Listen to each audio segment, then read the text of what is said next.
just a moment. Live. Back at it again. The middle. As well about it. But I'm going to start with Adam, if you could, to sort of help us set the table. Give us some historical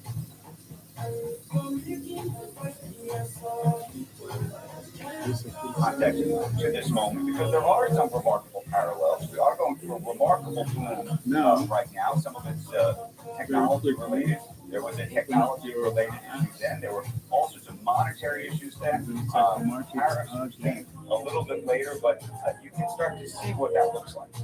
Thank you so much. It's a real pleasure to be here, and I do want to express my thanks to Larry Dickinson on this. So this week has been quite an We're going to explore each financial stamp. And yeah, I want to take up Gold exactly stands in the green. I think you're right. I don't think we should be in the business of doing automatic repetition type of values. I don't think that has to do with Mark Twain's great line that is rhyming. And I do think there are various points in the language that are very pertinent. One is the technological side. You really want the moment of a new era, especially in the electrical technology. Royal Flush. 6.80%, 2015, 0.84 copper 3M, baby. In the green, 2.82%. New record, 13,115 even in the shoulder. Let's go. Chocolate in the red, 5.37%, $4,211 a pallet, even and holding. Coffee in the green. The green range, 1.02%, 351. 0.45 orange juice in the green, which is not good. 0.37%, $215, 55 cents a pallet of orange juice. It was $210. Damn. Let's go currencies. Has anything broken through? Nope. Hyperliquid, Athena, USDE, Chain, Stellar Lumens, Cardano, Big Ass Units, SEP, LP, Gold. USD, Guy, Tether, Solana, XRP, Ripple, Never, Tron, True, Zcash, Dogecoin, Bitcoin Cash, Ethereum, Monero still number 2, Bitcoin number 1. Bitcoin stands in the red range is 0.27%, 89,241 and 844 of a penny. Monero in the red 0.92%, $508, 9,396 of a penny. Ethereum in the red 0.01%, 2,952 and 5,754 of a penny. So very quickly, pull out your hyper scientific and let's do this math. Okay. So we have Ethereum. I know. Ethereum is what? 2,952. 2,952 points.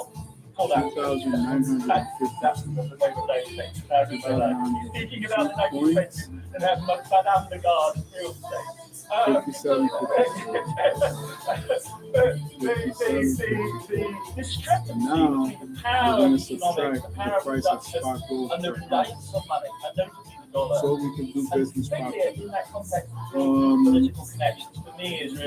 Gold is 4,982.57 gold. Because the crucial power here is so the crucial power is the nearest thing is platinum. Those new technologies were American, but money that mattered was American, and it's America that essentially both for essentially domestic political reasons. 2,770.8. Welcome you. Thank you for joining us. We're very happy to have you. And so the difference is almost $102. Just now, that's very but I'll tell you why. Okay, so for today, we'll trade platinum, but and we're going to continue to do business in copper PM. Copper PM is 13,115 and 1920s and 2020s. Today, like back then, we are seeing setbacks in global trade integration at the same time as strides forward to technological progress. So we're trying to sort of put this moment in historical context and sort of elaborate even, and we're going to divide it by. I'm late, but in schedule of mine, and I had something really committed at 8. We could do planning, we could do theories. So So I we trust just that changed all Anna of the went through servers. the So political give similarities, me, divergences. I don't want to venture there. What I meant in my speech, which was back in 1924, so things have changed since then. They have not changed for the better. What I meant to compare is the technological breakthrough that took place in the 1920s. Whether you look at the size and scope of the electrical grid, whether you look at the combustion engine and its developments, whether you look at the assembly lines that were developing, those were 4.5 Ethereum that took place in for those one. years and decades. I gotta make money on At the it. same time, you also had a stock market that was doing very well. So And what we observed in the 20s, and maybe Alan, you went through that, is a significant we'll just keep change the copper in the global trade. just to simplify, but at least we could I divide wouldn't it call by it five. a collapse, but So, it went that gives from us a baseline. 21% Now, of GDP let's roughly open up the down to dealership and see what we 14% got in a right matter of a few years. now. I know that it's still early. We might be able to So get what some we're looking at now is see what we the can other do. thing is doing extremely well, particularly, Let's well, not go. advanced economies, but also in emerging market economies.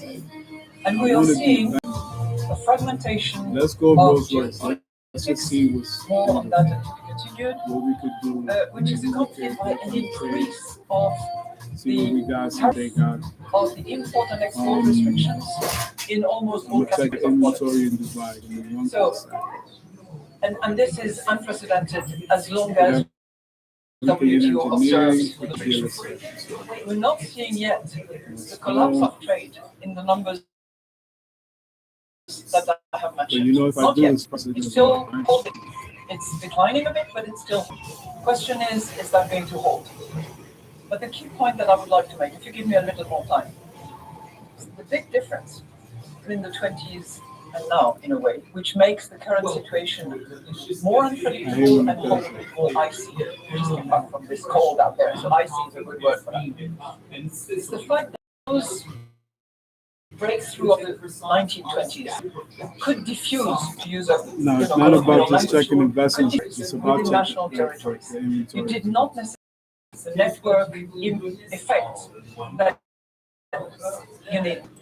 Now, if you ask the big G's in digitalization, the big spenders in artificial intelligence, and just for memory, to develop a frontier model today requires about $1 billion. If you ask them what they need, they will say access to data as large as possible.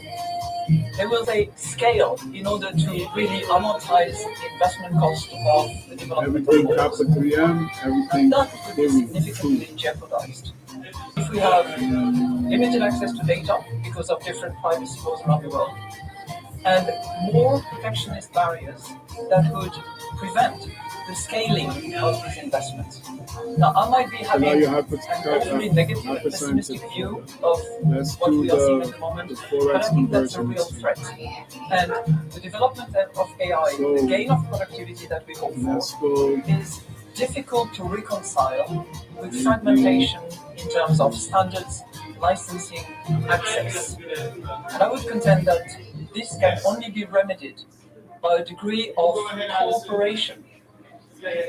That is going to be a factor of willingness of people to accept and tolerate different So, paradigms, different cultural preferences, and different views of the world. It's difficult.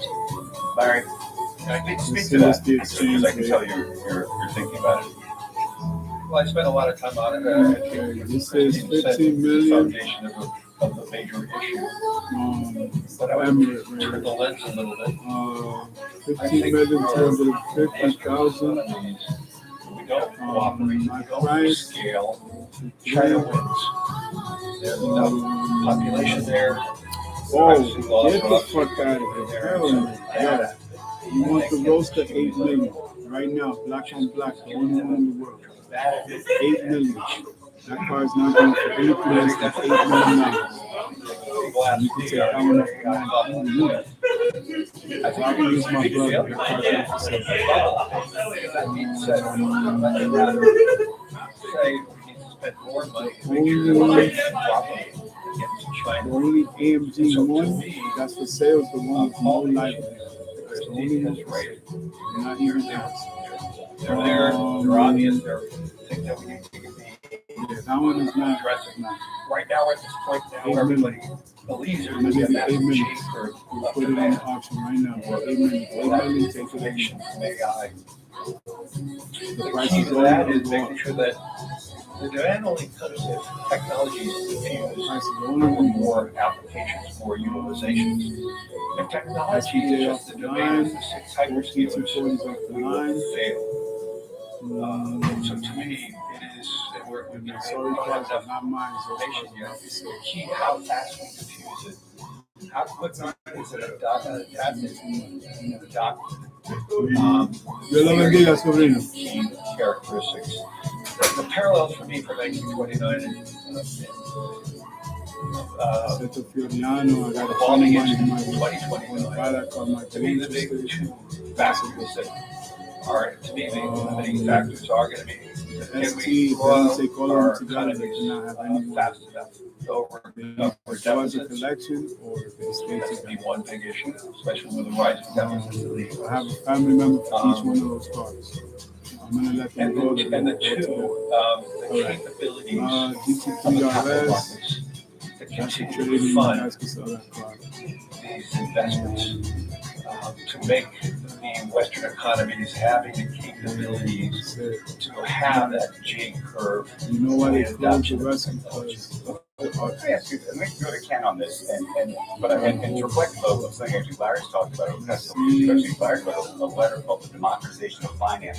That was a phrase used in the 1920s. There's a real effort to democratize finance, to raise funds from the public. There was a kind of debt that helped finance the decade. And I wonder how you think about this moment. And sort of when you think about the systemic risk of this moment, the concentration of AI, the debt that's financing, some of it I know some of the hyperscalers obviously enormously powerful and have extraordinary funds, but there is also a lot of debt behind all this that's sloshing around. Right now at Papa John's, create your own That's not pizza a bad for deal. I have a lot of money in my on car. original thin or Can't Hebrew pay style nothing. crust, all $9.99. Usually pizza with no artificial flavors, colors, or 40. additives costs more. But That's a Papa family John's car knows right you serve there. better. Order now. At Blue Vine, we choose New Jersey because of the great location, diverse talent pool, and its time zone. New Jersey is the center of the world. The access that we have for the capital markets, the private equities of the world, I think there is a symbiotic relation between where a company is located and the customers of the company. Jersey City is where we have it all. This one, This is New maybe Jersey. we could work You out can a do deal. anything here. Let's see. 89. So, first of all, it's It was a a pleasure to 90 be and on the gloom and doom. not for this one. We're not undoing for you. The 1920s were an extraordinary period. As I said at the beginning, it's not preordained. I mean, that's the end note of the 1920s, which was the first great depression. So let's take a step back and talk about where we are right here, right now. The area of recklessness is the spending of governments around the world. We're all, with little exception, are all spending well here. That's the recklessness of this moment in history. This is not a parallel to the 1920s in terms of the recklessness of the Okay, we private have capital 89 markets. for It's a Raleigh story of the recklessness of the government spending. Within the private 12,000 sector, kilometers. there's a huge question as to where AI will take us. And I was carefully taking notes and listening to what Larry has to say or what Van Guard has to say, because this is one of the big issues of our moment. Will AI very well taken care of. create the productivity acceleration that is Attention honestly to hoped details. for Next in level. Washington Definitely in the corporate halls of vehicle, government corporate around the world investment. as a way to overcome Everything the profit original, spending that we're currently engaged in. all papers, everything. This guy's The world needs a Pebble savior, Beach, Concord, and the hope is that Dallas, AI is the savior prestige. that You know we what I mean? need for productivity. Very few And the little, challenge with this is it may or may not be. you know what I'm We saying? just don't Very know few little yet. minor things. Now, there's a tremendous amount of You hype know that around those AI, manufacturers. You know and what I'm in saying? some sense, the large AI Very companies nice, very original. rate the I like height to modify them. Some to people raise the tens of, or Those are actually original. hundreds of billions of dollars of investment. even They're as it going sits to in the perfect condition, I was Like, still you wouldn't be able to raise as engineer, hundreds of add billions of more dollars. You'll things. spend, and Larry, I'm correcting you, this, but roughly modify certain things $600 and billion improve some this year in CapEx for data centers in the United States. I think it's to be larger. But does craftsmanship. that mean that Again, it's getting you can hyped up tell too much, or just the hype is required as a a sales lot of the mechanism? details there where they would be when you're driving First this off, vehicle. so much of the data centers are being built in the cloud. Intakes are clean, And latch on the I door, think the issue is going to be in no terms power of windows, monetization of everything the spend. original, wind up The windows, data back centers in are the being built for AI, required for events that have ends The of life. question is, what is the lifetime of that chip? If we have seen technological changes, the lifetime of the chip documentaries is of 1 those year. ends of life. That spend is going to be Very really nice, spend. very And the original. lifetime that they expect it to It be really maintains over itself. 5 Very, years. very nice. And those chips can be used Flip up headlights. I hate when people say pop up headlights. Those headlights do not pop up. They So I flip think up. it's, Flip up headlights. you know, if Original, this technology 1989. changes and all these investments now, Real first. challenge, but I agree with You Ken. pull up with that car, there's nothing No necessary. doubt, but I'm personally There's nothing very necessary. optimistic about how we When this car comes with nothing, this is a Madam tool Clerk, type I ask you a car. question to take on the issue that I think we If you can like the raise, unisex just type about car, the it's amount a of baby debt version of in the this. This is system the real. today. Not talking about corporate debt, but This is the sovereign V8 debt. And the reason I This is five, ask 600 is back in the horsepower 1920s, on a the very United States was light surplus. tune. It was a surplus in a lot of other countries as well, not everywhere, of course. But Very, very nice. today, the U.S. is $38 trillion of debt. And the Factory playbook that or we all learned service, actually in the aftermath of 1929 is what do you do when there's a crisis systemic? You throw money at the Best problem. price I And could Bernanke do on the learned list. this and evacuated in Less than 4 2008. million. He did it again during the That's if you pandemic. buy the And the Sion thing that Road. I've always thought about 12 is million not to the pay next cash time and there carry. is a Yesterday's some price sort, is there'll not be a today's pullback of price. some sort. Whether the politicians say, well, we now Me have a up place, on we midnight, know what we're 504 supposed to do, 202 and we're going to write a check for $5 billion Silence because that's what we're supposed to do. Except you guys can follow me on LinkedIn. I'm sort wondering, of is a there big some deal. kind of invisible line in the bond market around the world that turns into a red line? Even the Where intercoolers, the welding is the very investment nice. The class says, suspension is we're super not doing it duper anymore. clean. And then you by the way, you get into sort of an All the austerity, grommets, all the vicious cycle. gaskets, everything is new. Tires are Two new. things. This car's ready to go. I'm not going to address your question right away because I want to come back to a point that was made by both Even if Larry you and only Ken, I drive think. it for a few minutes. And I'm not denying that investment in artificial intelligence can be extremely net positive and will deliver economies gains, the amount of which is questionable, and you have a spectrum that is quite large. Details How much it offline. will deliver. Let me see if But I I have think that something to come more back to my entry corporate, level. my minimum Those cars cooperation needed is because not We all of also them have got to to go through an consider auction, that it's capital different intensive, auctions. energy intensive, and data intensive. And we have to be mindful of the three. All the spiders was In terms of done, energy intensity, gee, what kind of energy is being used to manage data will matter. What the consequences will be on the people will matter as well. So I think that in this cooperation approach that we have, which will have to take care of data privacy, for instance, and preferences in different corners of the world, we also need to be mindful of the energy consumption and what kind of energy it is and what impact it has on climate. And number two, we have to be mindful of the consequences for people. Because unless we move into this dream world of Keynes, where working is a choice in a way, take the which I highest don't see mileage on the medium-term horizon. We have to understand what consequences it has to people unless we want to risk the situation. And I come back to the point. Yes, that has increased massively and increasing in some forms more than others. I think the real question is what is done with that financing that the sovereigns are accumulating. Not on debts, but the same. Debts that is invested in necessary, productive projects, necessary for security purposes, will always find people to finance. That's my assumption. Debts that are not for productive purposes, that are not going to sustain growth on an unsustainable basis, that will be far more difficult. So I'm not going to tell you that there is a red line. I'm not going to tell you that central banks will always be around either.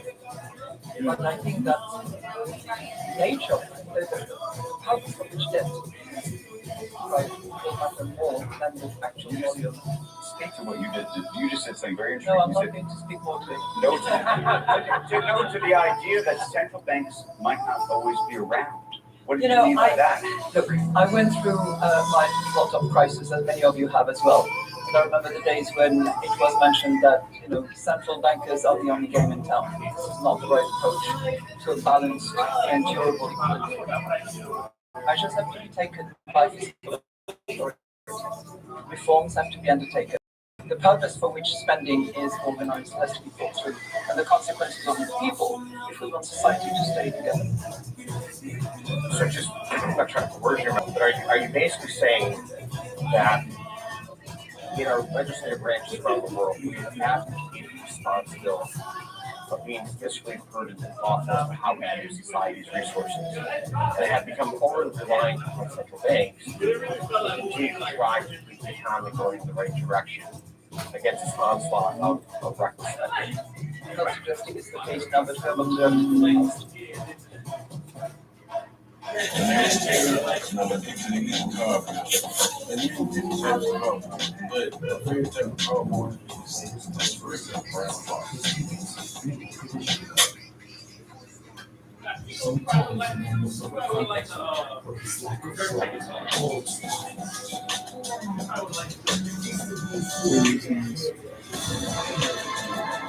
Current owners and lessees of an eligible competitive luxury brand vehicle get this lease offer on this 2026 Cadillac Lyriq.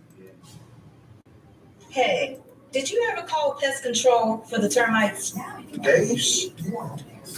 Totally like weeks ago. 60,000 termites later.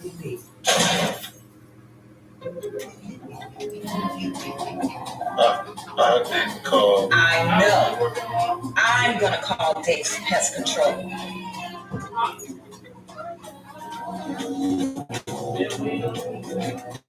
If I see one, So you have a baseline price. I mean, the historic irony is that when people talk about central banks being the only game in town in 2010, what they were actually urging is more active. Let's build the Corvette. That can be control ones that we had, a low-inflation environment, stagnant growth, including notable figures at BlackRock who argued for a more assertive business policy because there was a deep imbalance between the two levers of macroeconomic policy, which was also a lesson of the 1920s. And right now, what we are arguing for, I think, is a more just abstract proposition that it is crucial to have, as Ken's suggesting, responsibility in every arm of government. And that responsibility pertains not just to the macro aggregates. I'm hearing you say, but to the specific type of spend. Your distinction between the productive and the unproductive is not just for economic purposes, but also for the question of political legitimacy and social coherence. Because the social bargain in Europe and in the United States, but really in Europe, is deeply stressed, I think, by the perception that modern welfare states are unproductive. And a huge number of really vicious distributional struggles, which are reawakening another 1920s ghost, which is the ghost of fascism. The sort of political parties which certain visitors to the conference would quite like us to give more platform to, who are direct heirs to that kind of tradition. They are mobilizing in Europe right now around delegitimization of public spending, which axes on this productive, unproductive, national, international, migrant, ethnic, national, and so that's why these politics are explosive.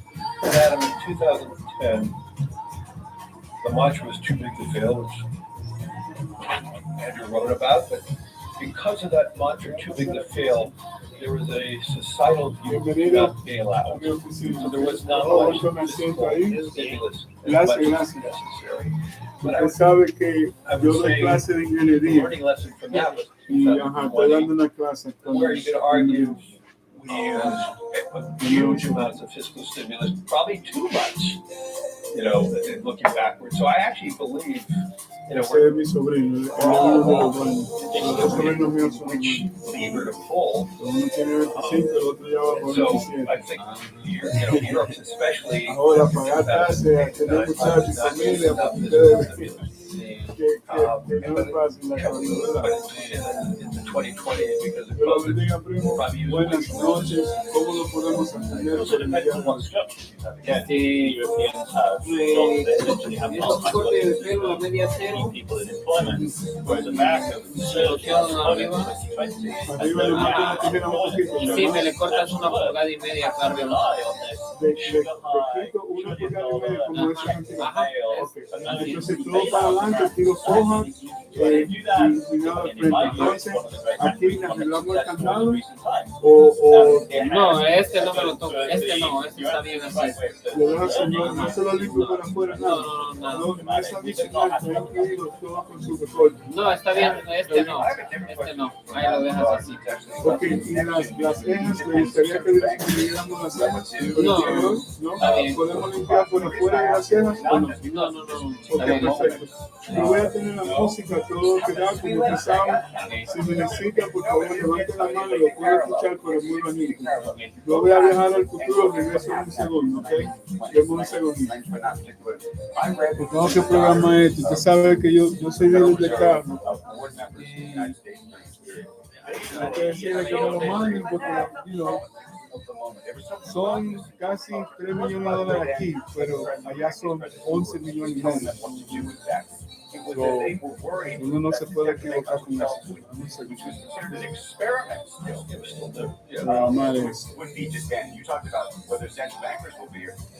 Usted sabe, todas las personas de todos los sistemas bancarios fueron a Suiza hace varios días. Y de eso que están hablando de los mercados, cuáles decisiones tomaron. Esos son los políticos de verdad, primo. Los que controlan los políticos, ¿verdad? Okay. Entonces, desvanecido con acero, ¿verdad? Sí, media cero.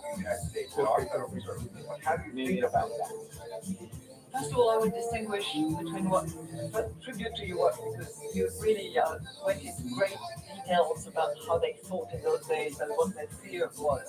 But I would distinguish today between working hand in hand, which in a way we did during COVID, face it, and fiscal standards. So while working hand in hand in particular circumstances, as exceptional as they were, I think was completely legitimate.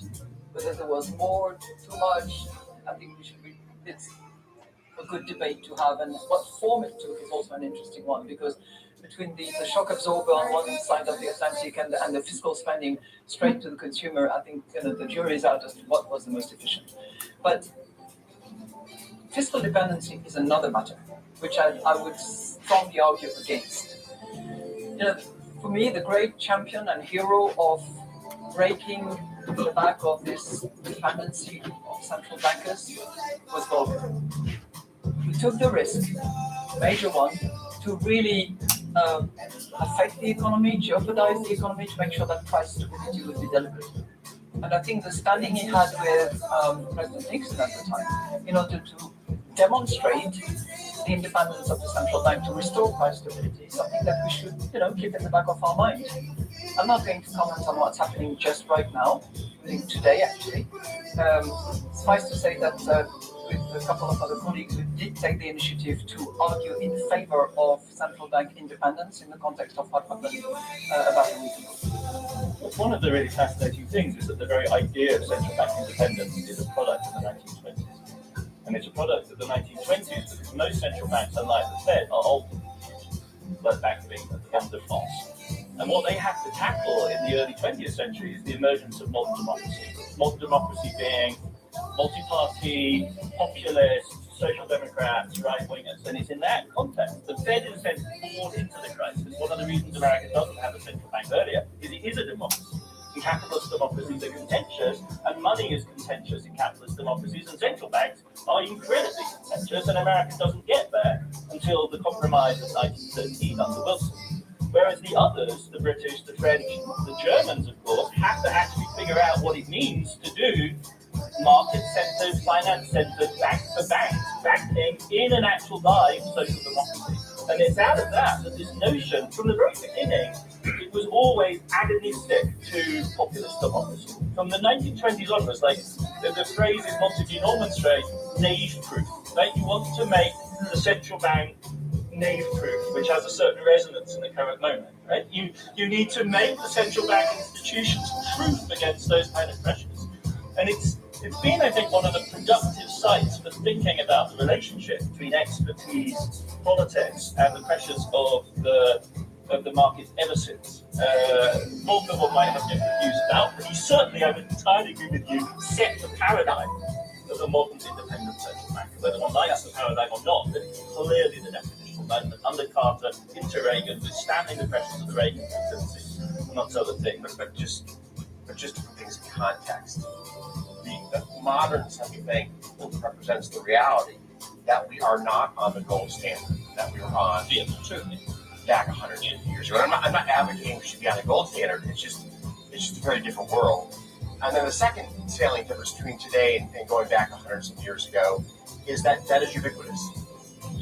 And in a market economy where debt is ubiquitous, deflation is terrifying. Well, this is the reality after World War in the 20s, though. Debt is ubiquitous. Debt to GDP levels in Europe are higher than they'd ever been before after World War I. And no one's on the gold standard after World War I. So, in fact, they have to manage democracy, deal with 140, 150% of GDP debt, and figure out how you're going to do central banking. And amazingly, they opt to the gold standard. So it isn't then Britain, France, Germany, none of them are on the gold standard. Italy, in 1919, when the 20s begin, they all have to get back there by convergence with the US. This becomes the great clash between Keynes and Winston Churchill in the 1920s is, what price are we going to pay? This is the cross of gold moment. In America, it's William Jennings Bryan. In Europe, it's in the 1920s. What price are we going to pay to restabilize it? This is what made it feel like the bad Eurozone in the 2010s. Right. But it's also a big difference between then and now. Because those monetary policies were totally rigid as a result, whereas we have much more flexibility and many more tools to be used. And thank God for that. And a tremendous number of success stories. Yeah. I mean, if you look at Europe when it comes to price stability, I don't want to jinx you, but it looks really good right now. Thank you. Larry, you have some good news. Larry, I think you wanted to take the conversation to a different place. Yeah, I want to bring it back to today and the things that we need to be mindful of. I think that's the foundation of how we thought about 2026 World Economic Forum in Davos. And that is how technology is going to be reshaping so many parts of society, whether we get the data right or not. And what I see, the lens of BlackRock, we're seeing more and more industries just have canned companies. You have a huge hyper winner and many losers.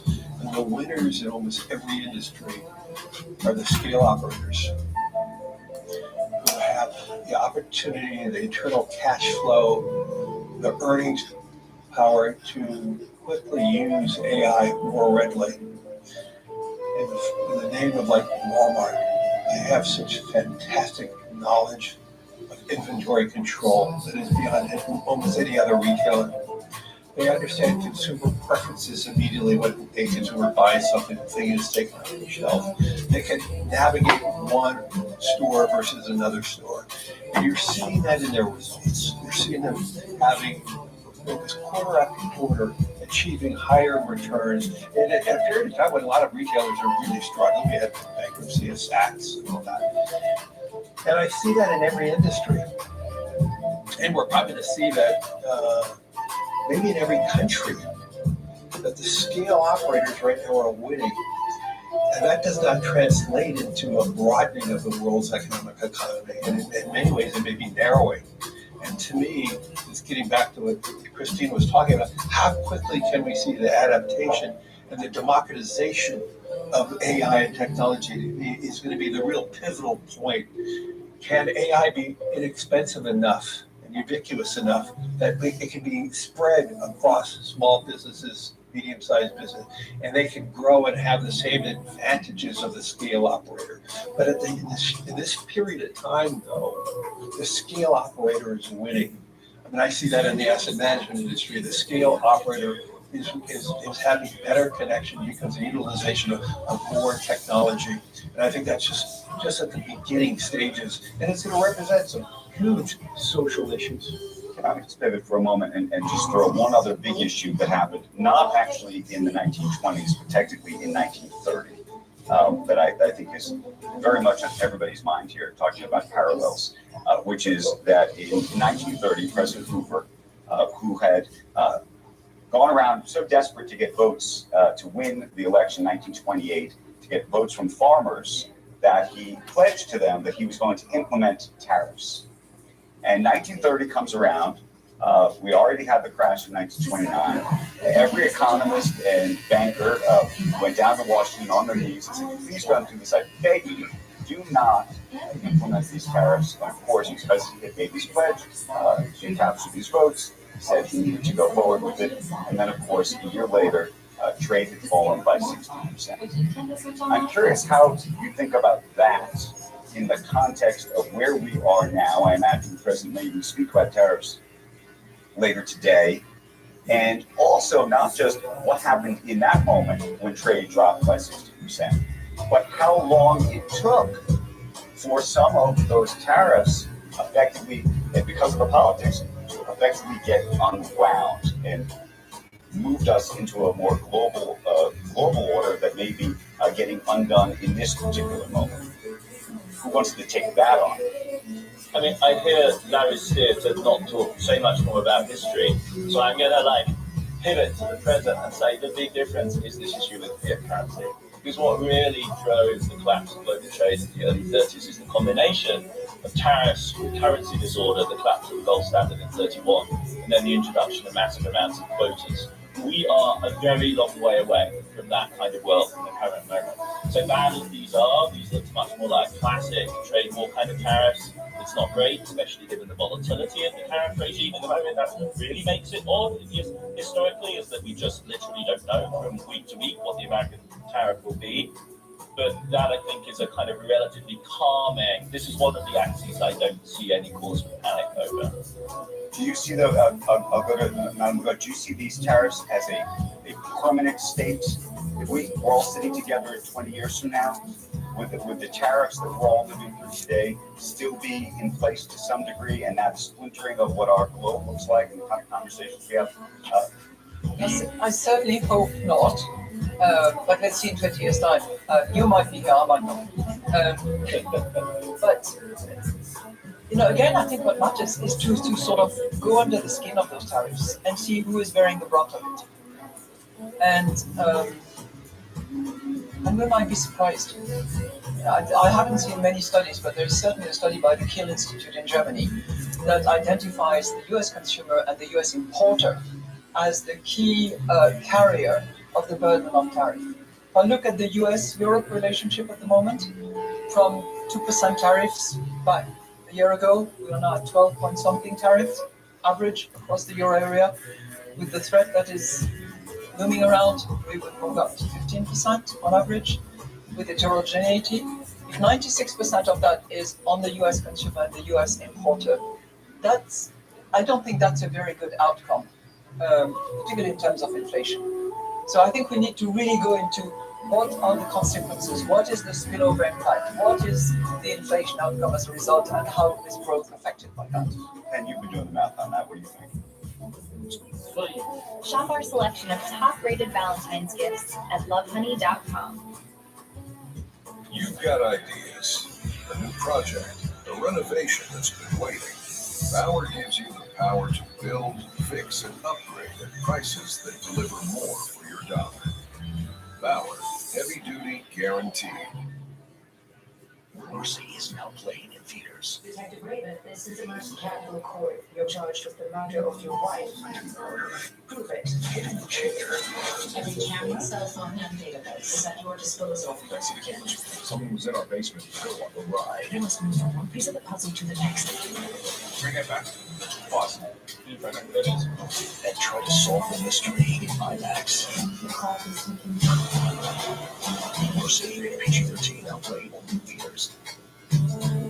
So obviously, I've spoken out on this topic over the course of the last year and change, and regretfully, I think some of the concerns that I've highlighted and played out is tariffs have been regressive on the American consumer, and we've seen the administration roll back tariffs on goods that directly touch the American consumer.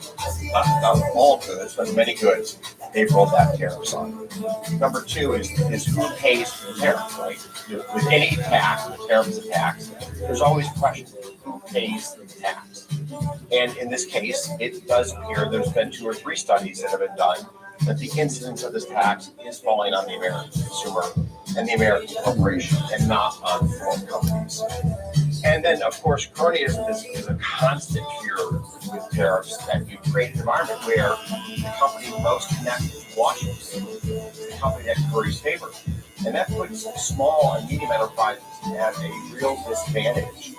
And I'm going to touch on a point here to go back to your commentary about the rise of very large businesses. Most of them started as small enterprises in our lifetime. The person on my right runs the world's largest asset manager. He started the world's largest asset manager and created that business in a fraction of a lifetime.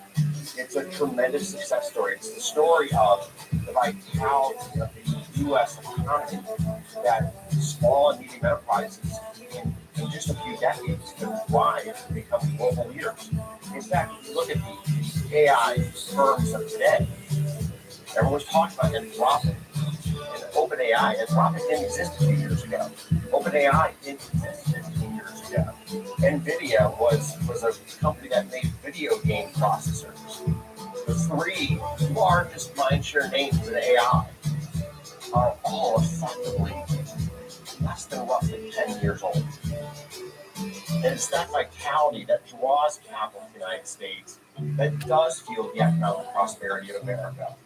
And we need to continue to protect the opportunity sets for our small and medium enterprises, because you never know which one will be the next BlackRock, the next Anthropic, Apple, and so on. I have a technology question. One of the reasons we actually did have a crisis in 1929 was the technology in the New York Stock Exchange couldn't keep up with the trading volume in truth. And the reason why you see those famous pictures in black and white, thousands of people standing outside the New York Stock Exchange during October 1929 process. They were standing out there because they were trying to find out what was happening to their money. They didn't know because the processing was so behind. Today, we can get this information on our phone and it down to the millisecond. It's almost perfect. At the same time, however, talk about the idea that rumors can spread and spread quickly. In the old days, it took a long time for sort of a bad rumor to spread, and then it took a long time as well by the officials to correct that rumor. But today, we saw this with the Silicon Valley Bank in the United States, for example. The second that somebody says, goes public, I'm taking my accounts from this bank, everybody can go rush for the exits because they can see all of this in a completely different way. And so, while technology is remarkable in one way, I wonder what you think the risks are the other. So I would argue through transparency, there's actually less risk. I think Silicon Valley was a poorly regulated bank. Actually, BlackRock was asked to do a study on their asset and liability mix. And we determined 2 years before it failed that it was the most mismatched bank. So I would argue that was a failure of regulation, not a transmission of information. I truly believe that you talk about other things, that the transmission of information is processed. Yes, we have daily volatility that can be quite extreme at any one given time. But one of the things that we all forget, in 2025, if you pick the first date of each quarter, the 10-year Treasury moved 3 basis points. That's all it did. Each point, January 1st, April 1st, and on. The 10-year Treasury moved 3 basis points across, yes, but in between those quarters, there is huge volatility. And so, but that's the efficiency of the market. That is the beauty of what Citadel has created. The fast movement of money equalizes, and we determine in a very rapid period of time what is fair value. And I think that is magnificence of the capital markets. That transparency is the I would say the engine of market movement. And Ken should be answering this question because he's one of the geniuses around the architecture of this. But I would say, getting back to technology for a second, I think the movement towards tokenization, decimalization is necessary. It's ironic that we see 2 emerging countries leading the world in decimalization, in the tokenization and digitization of our currency. It's Brazil and India.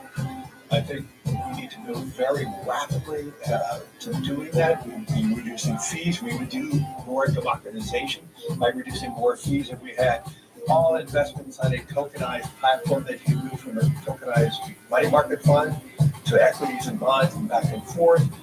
We have one common blockchain. We can reduce corruption. So I would argue that yes, we have more dependencies on maybe one blockchain, which we could all talk about. But that being said, the activities are probably processed and more secure than ever before. We're going to go over time. Ken, real quick. When you think about the technology piece of this right now, I assume you think it's a lot better for society than worse. But I do wonder whether you think the technology piece of this represents a risk that we should think about. The technology for financial markets or the technology large? Technology writ large. I mean, the financial markets, I think, are a lot safer because of Look, there's a simple, everyone talks about how difficult this moment in history is. Okay? You can live your life you have today or be born as the King of England 200 years ago. Which life would you rather have?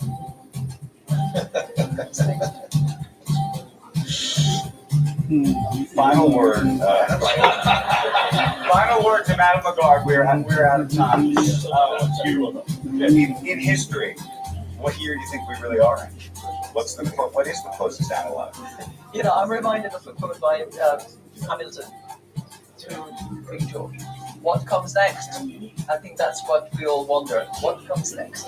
But I think we bear all responsibility for what comes next. And my minimal cooperation is the plea that I would put on the table right away. Madame Lagarde, Adam, Ken, Larry, thank you for the conversation. All these deals are so good, you won't believe the prices. This has to be a joke. It's no joke. Ollie's Bargain Outlet sells famous brand name merchandise at up to 70% off the fancy store prices. Hurry in. Ollie, good stuff, cheap. At Gilead, we choose New Jersey because of the people, the potential, and the possibilities. Collaboration is a huge part of what we do. Without collaboration, we wouldn't be where we are today. We can't come up with everything that we need by ourselves, so we are dependent on the infrastructure in the life science industry that New Jersey provides. This is New Jersey. It all happens here.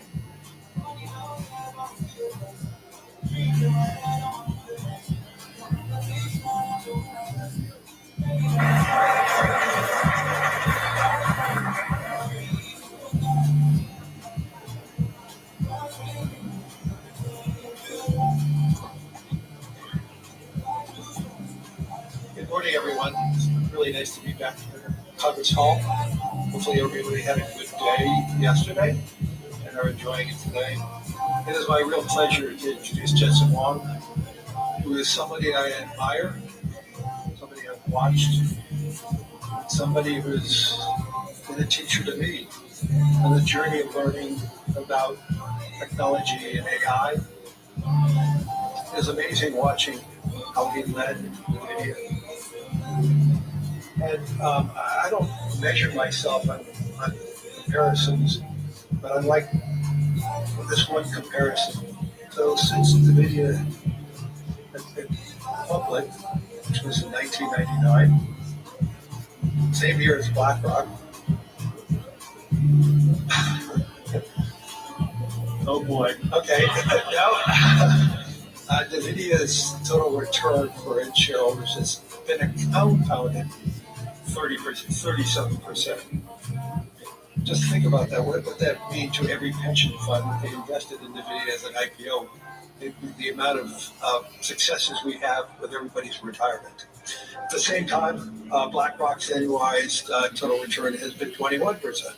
Not so bad for a financial services company, but it certainly pales. And so that is just a really great indication of Jensen's leadership, positioning NVIDIA.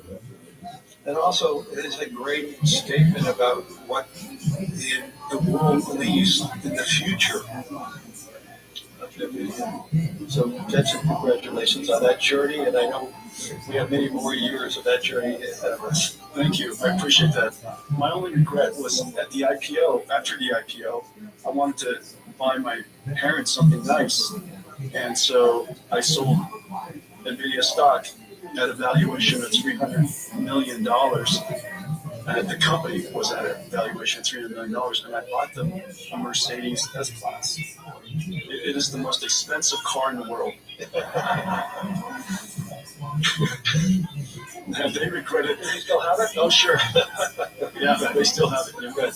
Let me go into the subject matter now, but I just want to say, the debate on AI is about how it's going to change the world and the global economy.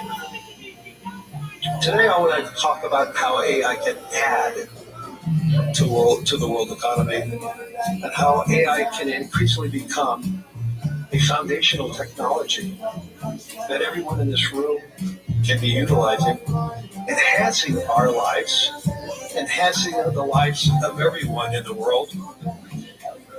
And we need to talk about how it's going to reshape productivity, labor, infrastructure across virtually every other sector. But importantly, how it's going to reshape the world, and how can more segments of the world benefit from AI, and how can we ensure that we have a broadening of the global economy, not a narrowing of the global economy. And I can't think of another person who has a clearer view on not just what AI is, but the infrastructure around it, the infrastructure that is necessary to build around it. And because so many of the major hyperscalers are utilizers of what NVIDIA creates, and the whole engagement around the infrastructure around AI and the potential of AI, I think we have a great voice to listen to this afternoon or this morning. So Jensen, once again, thank you.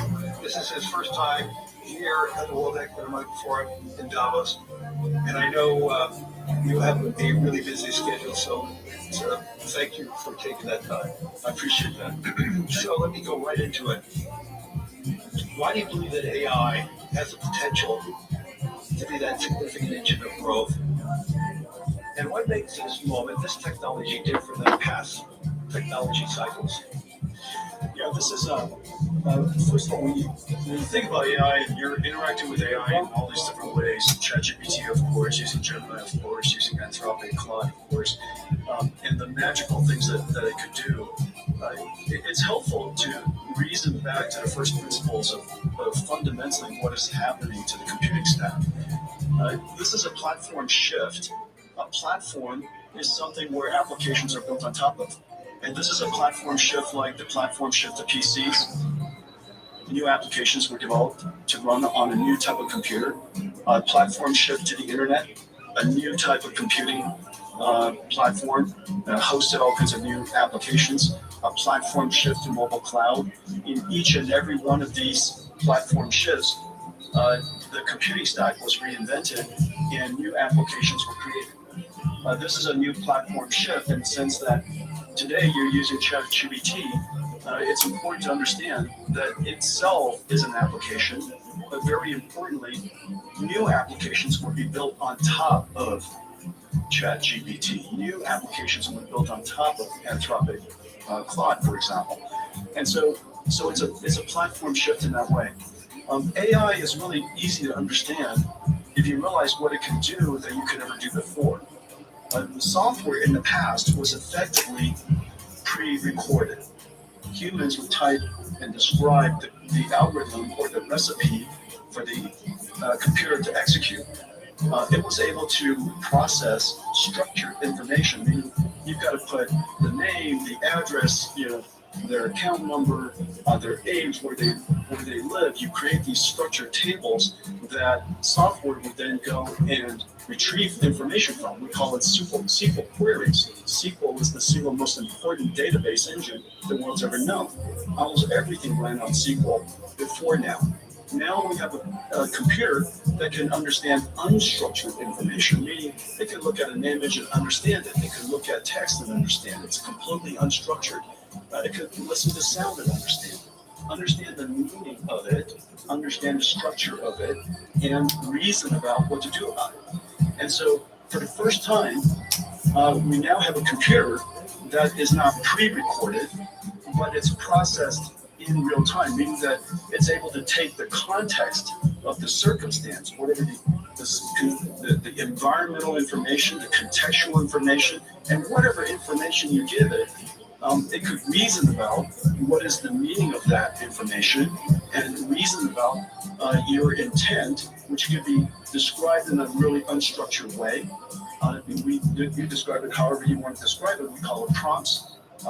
But you describe it however you like to describe it, and to the extent that it can understand your intention, it could perform a task for you. Delicious meals without the stress with Reynolds Kitchen's parchment cooking bags. You used to move through your day without planning around the bathroom. Now it interrupts everything. Optimum treats the root cause of urethral strictures so you can get back to what matters.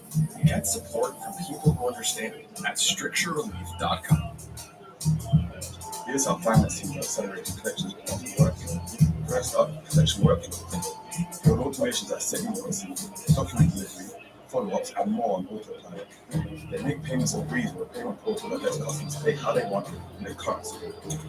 With AI-powered cash automation, automatically fill the gaps with invoices when remittance data is missing, then apply them back to your payments. Our favorite part, power your AR with an AI engine that predicts player behavior and forecasts cash flow with 94% accuracy. Now, the important thing about this is that because we're reinventing that entire computing stack, the question is, what is AI? You're asked, when you think about AI, you think about the AI models. But it's really important to understand industrially, AI is actually essentially a 5-layer cake. At the bottom is energy. AI, because it's processed in real time and it generates intelligence in real time, it needs energy to do so. Energy is the first layer. The second layer is the layer that I live in. It's chips and computing infrastructure. The next layer above it is the cloud infrastructure, the cloud services. The layer above that is the AI models. This is where most people think AI is. But don't forget that in order for those models to happen, you have to have all of the layers underneath it. But the most important layer, and this is the layer that's happening right now, the reason why last year was an incredible year, frankly, for AI, is that the AI models made so much progress that the layer above it, which is ultimately the layer that we all need to succeed, the application layer above that. So this application layer could be in financial services, it could be in healthcare, it could be in manufacturing. This layer on top ultimately is where economic benefit will happen. But the important thing, though, because this computing platform requires all of the layers underneath it, it has started, and you guys are stepping seeing it right now, has started the largest infrastructure build out in human history. We're now a few $100 billion into it. A few $100 billion into it. Larry and I, we get the opportunity to run projects together. There are trillions of dollars of infrastructure that needs to be built out, and sensible. It's sensible because all of these contexts have to be processed so that the AI, so that the models can generate the intelligence necessary to power the applications that ultimately sit on top. And so when you go back and when you reason about it layer by layer by layer, you realize that the energy sector is now seeing extraordinary growth. The chip sector, TSMC just announced they're going to build 20 new chip plants. Foxconn working with us, and Wistron and Quanta building 30 new computer plants, which then go into these AI factories. So we have chip factories, computer factories, and AI factories all being built around the world. And remember a great example of this chip factory. Micron has started investing $200 billion in the United States. SK Hynix is doing incredibly. Samsung is doing incredibly. You can see that entire chip layer growing incredibly today. And now, of course, we pay a lot of attention to the model layer, but it's really exciting that the layer above them is really doing fantastically. And now, one indicator is where are the VC funding going into? Last year, 2025, was one of the largest years in VC funding ever. And last year, most of the funding went to what is called AI native companies. These are companies in healthcare, they're companies in robotics, and in manufacturing, financial services, all of the large industries in the world. You're seeing huge investments going in to those AI natives because for the first time, the models are good enough to build on top of them. Well, let's just dive a little further. Obviously, everybody, I'm sure, uses their own chatbot and getting information. But you're talking about the dispersion of AI is going to be the key. Let's talk about go into a little more upside ideas related to the dispersion of it in the physical world. You mentioned, obviously, that healthcare is a great example of that. But where do you see the transformational opportunities in areas like transportation and science? Well, last year, I would say last year, I would say three major things happened in AI, in the AI technology layer, the model layer. The first one is that the models themselves started out being curious and interesting, but they hallucinated a great deal. And last year, we can all reasonably accept that these models are better grounded. They could do research. They can reason about circumstances that maybe they weren't trained on, break it down into step-by-step reasoning steps, and come up with a plan to answer your question, do your research, or perform the task. So last year we saw the evolution of language models becoming AI systems that we call agentic systems, agentic AI. The second major breakthrough is the breakthrough of open models. Several years ago, was it a year ago, DeepSeek came out, and DeepSeek was, a lot of people were quite concerned about it. Frankly, DeepSeek was a huge event for most of the industries, most of the companies around the world, because it's the world's first open reasoning model. Since then, a whole bunch of open reasoning models have emerged, and open models has enabled companies and industries, researchers, educators, universities, startups to be able to use these open models to start something and create something that's domain specific or specialized for their needs. The third area that had enormous progress last year was the concept of physical intelligence, of physical AI. AI that understands not just language, but AI understands, if you will, nature. And it could be AI that understands the physical world here, AIs that understand proteins, chemicals, natural physics, for example, fluid dynamics, particle physics, quantum physics, AIs that are now learning all these different structures and different languages, if you will. Proteins is essentially a language. And so all of these AIs are now making such enormous progress that these industrial companies whether it's manufacturing or drug discovery, are really making great progress. And one of the great indicators is a partnership that we have with Lilly that they realize now that AI has made such extraordinary progress in understanding the structure of proteins and the structure of chemicals, essentially being able to interact and talk to the proteins like we talk to ChatGPT. We're going to see some really big breakthroughs. So all these breakthroughs raise these concerns about the human element. You and I have had many conversations on this, but we need to tell the whole audience. There is a huge concern that AI is going to displace jobs. And you've been arguing the opposite. Obviously, the build out of AI, as you've talked about, the biggest infrastructure build out in history is going to occur. Which energy is creating jobs, chips industry is creating jobs, the infrastructure layer is creating jobs, land, power, and shell, jobs. I mean, it's incredible. So let's get into that in a little more detail. So you actually believe we're going to face labor shortages. And so how do you see that AI and robotics changing the nature of work rather than... There's several different ways that we can think through it. First of all, this is the largest infrastructure build out in human history. That's going to create a lot of jobs. And it's wonderful that the jobs are related to tradecraft. And we're going to have plumbers, electricians, and construction, and steel workers, and network technicians, and people who install and fit out the equipment, and all of these jobs. We're going to, in the United States, we're seeing quite a significant boom in this area. As salaries have gone up, nearly double. And so we're talking about six-figure salaries for people who are building chip factories or computer factories or AI factories. And we have a great shortage in that. And I'm really delighted to see so many people in so many countries really recognizing this important area.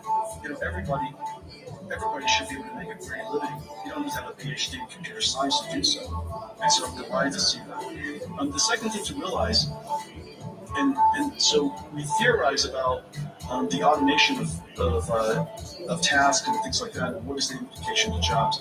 I'll just offer some anecdotes. These are real world anecdotes of what is actually happening. Remember 10 years ago, one of the first professions that everybody thought was going to get wiped out was radiology. And the reason for that was that the first AI that became superhuman in capability was computer vision. And one of the largest applications of computer vision is studying scans by radiologists. Well, 10 years later, it is true that AI has now completely permeated and diffused into every aspect of radiology. And it is true that radiologists use AI to study scans now. The impact is 100%, and the impact is completely real. However, not surprisingly, I say not surprisingly, if you reason from first principles, not surprisingly, the number of radiologists have gone up. Is that because of lack of trust, or is that because the human interaction with the results of AI is a better outcome? Exactly. The reason for that is because a radiologist, the purpose of their job is to diagnose disease, to help patients diagnose disease. That's the purpose of their job. The task of the job includes studying scans. The fact that they're able to study scans now infinitely fast allows them to spend more time with patients, diagnosing their disease, interacting with the patients, interacting with other clinicians. Well, surprisingly, also not surprisingly actually, as a result of that, the number of patients that the hospital can see has gone up. Because there are a lot of people waiting a long time to get their scans done. And so now, because the number of patients have gone up, the revenues of the hospital has gone up, they hire more radiologists. This is the same thing as happening to nurses. We're 5 million nurses short in the United States. ¿Listo? As a result of using AI Cuando vino la to barbería do se parecía el the primo de usted y no lo charting reconocíamos. and transcription Ah, sí, está bien. Usted sabe, dame un segundito. De nuevamente, gracias por darme la oportunidad de su barbería. Y gracias por darme And la now you oportunidad. can use Lo que AI paga technology normalmente es suficiente y yo se lo voy a esconder a mi esposa. ¿Ok? incredible work. As a result of that, the Ya nurses usted sabe, spend more estamos a la time orden. ¿Cuánto es? patients every touch. Deme lo That's que right. usted quiera. Because you can now see more patients, and we're no longer less bottlenecked by the number of nurses, more patients could Usted sabe que get aquí into the estamos a la orden. hospitals sooner. As a result, hospitals do better, they hire more nurses. And so, surprisingly, AI is increasing the Ok, nos vemos la próxima AI is vez. increasing the productivity. As a result, the hospitals are doing better. They want to hire more people. You have too many people waiting too long to get into hospitals. And so these are two perfect examples. Now, the easiest way to think about what is the impact of AI on a particular job is to understand whether the job, what is the purpose of the job, and what is the task of the job. Why? If you just put a camera on the two of us and just watched us, you would probably think the two of us are typists because I spend all of my time typing. And so if AI could automate so much work prediction and help us type, then we would be out of jobs. But obviously that's not our purpose. And so the question is, what is the purpose of your job? In the case of radiologists and nurses, is to care for people. And that purpose is enhanced and made more productive because the task has been made as automated. And so to the extent that you can reason on each one of people's purpose versus the task, I think it's a helpful framework. Let's move this beyond. Lo más difícil del menú $5 Faves de Popeyes es elegir cuál pedir. New year, new looks. Now with Hudson, step into 2026 with timeless designs to make this your most stylish year yet. Up to 50% off and 60 months interest-free financing. Hudson's Furniture and Mattress, where your new year begins in style. You've got ideas. A new project, a better workshop, a renovation that's been waiting. Bauer gives you the power to build, fix, and upgrade. We'll be right back, okay? Everybody take a break. We'll be back in 20 minutes. Corded and cordless tools and accessories. Bauer is built to handle everything